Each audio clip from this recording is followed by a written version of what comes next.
good and evil. But who says you have to choose sides?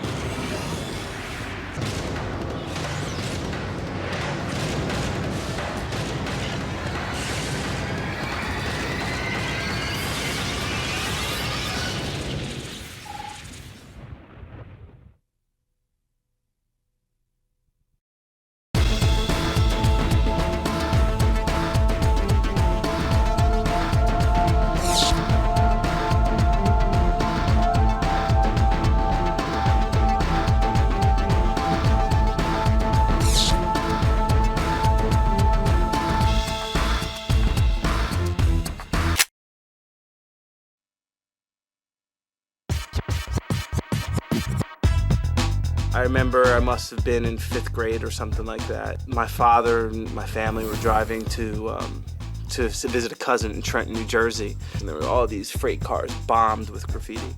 I commented on it. My dad picked up a book called Subway Art he brought home for me. I remember falling in love and being enamored with these full top-to-bottom cars done by Dondi and Scene, images of Futura, holding himself up, between cars. So that's how I got into it. I fell in love with it. And, graffiti as a medium is, probably one of the most co-opted art, phenomenons of the last, 30 or 40 years. Getting Up is sort of a synthesis of 100% sort of urban culture, like getting the idea of what it is to be a graffiti artist with a fast and fun gameplay style. Yeah, meet the city's new ad agency. Getting Up is really about the birth of an artist. The birth of an artist and the evolution of an artist. You play a kid named Train growing up in the mean streets of New Radius. New Radius is like New York City, set maybe 15 minutes in the future. And this is the city where Train learns his art and his craft. And his art and craft is graffiti. So you, as the character in the game, go through the evolution of what it's like to be a graffiti artist. So you'll start as a toy. You learn how to write your name in creative ways. You learn other types of graffiti, like you go from doing a throw up on the wall to doing a burner to doing a mural to learning about roll-ups with long roller sticks, to do wheat pastes and start doing posters and stencils and all these things that make you a legend. So Mark was able to, not only get 60 graffiti artists in the game. 6 of them are actual, their likenesses are actually in the title, and we meet them throughout the course of the game. As Train's evolving as a graffiti artist, these legends sort of serve to train him on different skills and techniques that will help him improve his look. Mark Ecko lives in New York City, so obviously that was a big part of our influence. We spent a lot of time on research trips going to New York, really studying it, getting a lot of photographs. But in addition to New York, he was pushing some exotic locations, and one of them was Kowloon, China, and it's since been destroyed. But it was this ghetto of sorts that was tiered structures and very scary and creepy and almost like the unlivable conditions. In addition to that, we wanted to push the world to this vertical height, so we would take New York City and say, well, what if it was even, instead of 9 stories above for an elevated train, what if it was 20 stories above? So we're truly trying to push this verticality in the game. One of the unique ways that we get around in Getting Up is this thing called buildering, which is a way that a graffiti artist might move up the side of a building, but I'm actually using the environment to my advantage. And it might be a combination of jumping or climbing or moving up the side of a chain link fence to get to a pole that I can shimmy across. These are the ways that the player uses his environment to navigate through and Getting Up. I just wanted a composite character that just was not typical. How would an action hero look like? Does he have to be hulking? Does he, especially urban? An urban action hero, does he need to have wide leg pants and big shoes? I wanted somebody who was scrawny, that was kind of like the everyman. Is he black? Is he white? Is he Latino? Is he Asian? It's kind of the point of trying to come to this character that, broke with conventional wisdom. One of our voices that I think will steal the show is Andy Dick as the voice of the Vandal Squad boss, Aunt Beth. Talib Kweli, as you know, is Train. Vandal Squad! Surprise, surprise! Ain't y'all got some donuts to chase down or something? And has lent an authenticity and a feel to that character, and he has really nailed the character of Train. We approach the music in the game as if it were a film score. Picking the right music to suit the right mood at the right time. We have hip-hop artist RJD2, who's been creating music for us, and interactive music at that, and that the player will have a certain ambient track that will happen in a situation, whether it's a sneak mode or a graffiti piece. And once you then get into another situation, you might be victorious because you've put up some graffiti, or you might get caught by a rival crew and start a fight. The music will interactively shift to then suit the mood of that moment. To a graffiti artist, their lifeblood is a black book. This is where they keep their notes, their sketches, all the ideas that they have for the different graffiti that they can do. They practice writing their name to come up with more style. And we have a black book that looks very similar to that in Getting Up. So as the player unlocks new types of graffiti and learns new styles and discipline, they all get collected sort of as an inventory system in the black book.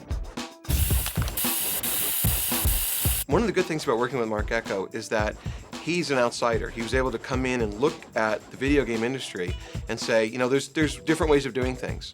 And we specifically worked with him to not be cliche. In fact, that's what we said. If it's cliche, throw it away. I think when people get their hands on this game and start playing it, the thing that's really going to stick out is the vision, the fact that we're creating a world that's, true to Mark's vision, and it's true to a vision of graffiti as an art form in a way that's never been seen before.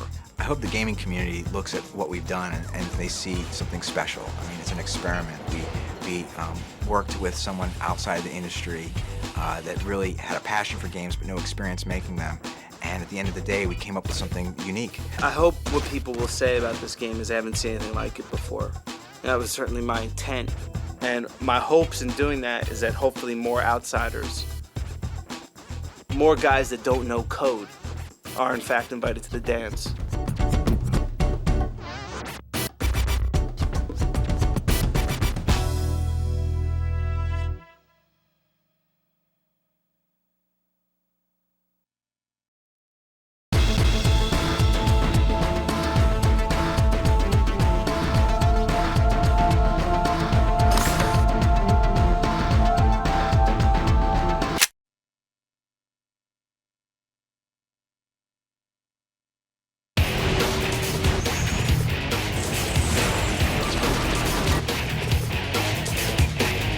Start your engines because the folks at Naughty Dog have a new game. It emerged from their action platform success with the Jak and Daxter precursor trilogy. Upon completing Jak 3, we realized that we had a lot of fun with the vehicles in that game, and we decided that we really wanted to focus our attention, a full game's worth of attention, on just vehicles alone. It really allows you to play with Jak and Daxter in a brand new way. We wanted to make something that was appropriate for the way that our fans have matured, that would offer them something new, but that would also offer them some familiar characters in new situations. Thus was born Jak X, Combat Racing. Jak X Combat Racing can be summed up with the simple phrase of leather, napalm, and gasoline. It's not really a story about the trilogy. It's not about the Jak universe per se. It's its own separate thing. And so we started developing a story just around the idea of racing itself. At Naughty Dog, we love story and we love telling it, and we also love gameplay, of course. That's our bread and butter. Because we've gone to great lengths to make sure that the story and the game fit together. I finally get to meet the great racer, Jak. And what? Our intrepid heroes are drawn into a web of deceit and destruction that will have you on the edge of your car seat. The storyline of the game centers around Jak and Daxter attending the reading of the will of Crew, their old nemesis from Jak 2. Hello, nearly friends, mostly enemies. And then they discover that from beyond the grave he has poisoned them, and that he will only give them the antidote if they compete in this racing competition on his behalf. My advice is trust no one. Win the race and save yourselves. It's all the action excitement you want, but at the same time you have sort of this overlaying and underlying motivation, this emotional connection to different characters, and finding out why you're doing what you're doing and what's going to happen in the end. As you race and fight, you'll have your pick from a fleet of vehicles that you can customize. We have over 12 vehicles that you'll be able to play throughout the course of the game, and we also have some secret vehicles available for unlocking. For each and every one of these cars, we designed somewhere between like 3 and 5 whole different sets of body parts for them. And they're all interchangeable. Put on some special spoilers, switch out the wheels, and before you know it, you have a car which is absolutely unique to you. Your whirlwind adventure will take you on a journey to vast, faraway worlds. You're talking about big terrain, big jumps, huge open vistas, and things that you've just never seen before in a racing game. We have 31 different venues, and they all connect together, so we have a lot of different combinations for all the tracks. We're always loading the next level of the game just ahead of the player, and this allows us to have an incredible variety of graphics. It's a big, wide world of choice and opportunity. Just pick a mode, and off you go. The adventure mode is, of course, where we tell most of the story. And then as you play through the events of the adventure mode, we drop extra little nuggets of story on the player as the events unfold.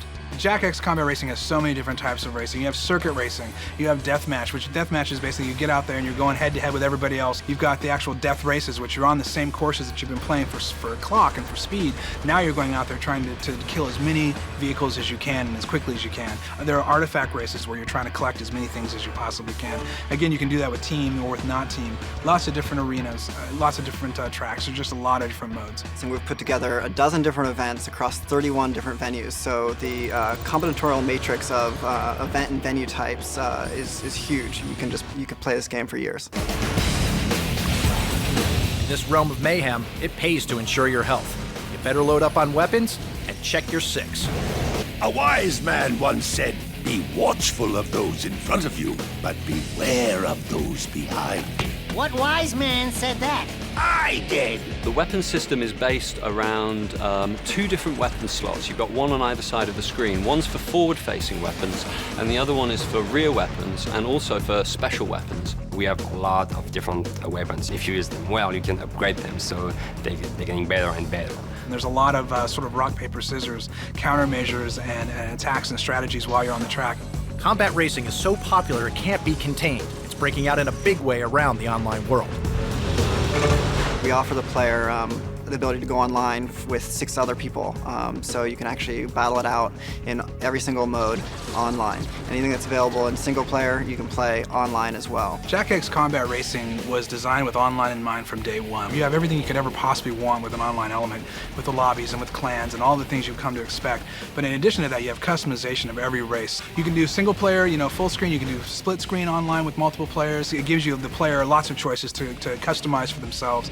And the best part of this experience is having fun. What I love about Jak X the most is just how much fun I have playing it. I can't put the controller down. I just have to get in there and have another race, have another rematch, and just talk a little more smack. It's core gameplay. It's seat of the pants, white knuckles, do or die gameplay, and everybody seems to really respond to it. It's great. I mean, we also playing a lot, maybe too much sometimes. It's a blast. It's going to blow players away in terms of the variety of the play and the new directions that we're taking Jak and Dax in their quest to win the prize, save the day. So keep on that gas, keep on that turbo, and go around the corners and just go white knuckle. And it's Mach 3 with your hair on fire. That's really what it's all about. Let's race.